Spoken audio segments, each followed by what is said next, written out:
నరులు చెడుతనము భూమి మీద గొప్పదనియు వారి హృదయం యొక్క తలంపుల్లోని ఊహ అంతా ఎల్లప్పుడూ కేవలం చెడ్డదనియు యెహోవా చూచి.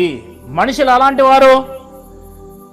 వారు ఊహ ఆలోచనలో ఎప్పుడూ పాపాన్ని తిరుగుతూ ఉంటుంది. ఎల్లప్పుడూ ఏం తిరుగుతూ ఉంటుంది మనిషి యొక్క ఆలోచనలో? బయటికి నీతిమంతుడుగా పరిశుద్ధుడుగా బుద్ధిమంతుడుగా కనిపించినా లోపల మాత్రం ఏం తిరుగుతూ ఉంటుంది?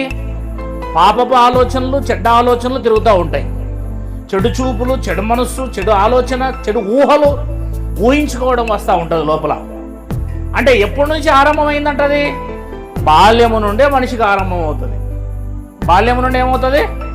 ఆరంభమవుతుంది. చిన్న పిల్లలు ఎవరో 6th క్లాస్ అమ్మాయిని 9th క్లాస్ పిల్లోడు లేపుకొని పోయాడంట.